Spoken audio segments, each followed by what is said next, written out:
Start.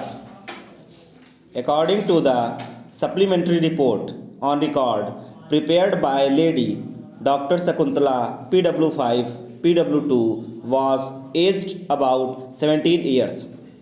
During the cross examination, PW5 has stated in para 9 of cross examination that there could be a difference of 6 months both ways in the age of PW2. Thus, PW2 can be said to be aged 17 years at the time of occurrence. We find ourselves in agreement with the view of the trial court regarding the age of the prosecutrix. The High Court conjectured that the age of the prosecutrix could be even 19 years. This appears to have been done by adding 2 years to the age opined by PW5.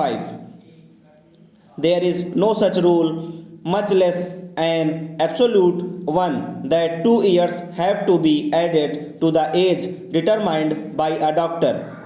We are supported by a 3-judge bench decision of this court in state of Karnataka versus Sudhakar, wherein this court at page 41 of the report stated as under.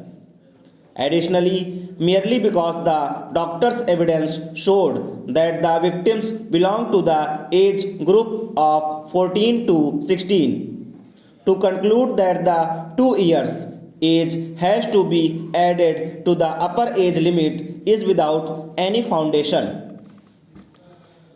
Learned counsel for the respondent relied upon a decision of this court in the case of Muhammad Ahmad versus State of Assam in support of his submission that the best evidence concerning the age of prosecutrix having been withheld.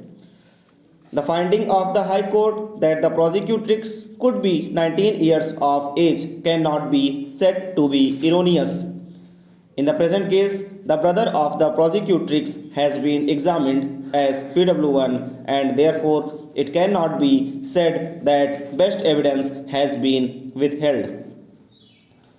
The decision of this court in Muhammad Ahmad has no application at all. In our view, the High Court fell in grave error in observing that the prosecutrix could be even 19 years of age at the time of alleged occurrence. B. That as it may, in our view, clause 6 of section 375 IPC is not attracted since the prosecutrix has been found to be above 16 years, although below 18 years. In the facts of the case, what is crucial to be considered is whether clause 1st or clause 2nd of section 375 IPC is attracted. The expressions against her will and without her consent may overlap sometimes, but surely the two expressions in clause 1st and clause 2nd have different connotation and dimension. The expression against her will would ordinarily mean that the intercourse was done by a man with a woman despite her resistance and opposition. On the other hand, the expression without her consent would comprehend an act of reason accompanied by deliberation, concept of consent. In the context of section 375 IPC has come up for consideration before this court on more than one occasion. Before we deal with the sum of these decisions, reference to section 90 of the IPC may be relevant, which reads as under. Consent known to be given under fear or misconception. A consent is not such a consent as it intended by any section of this code.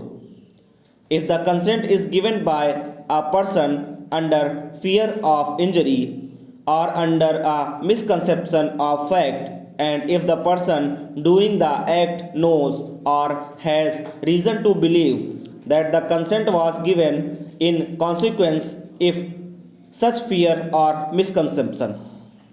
Sorry.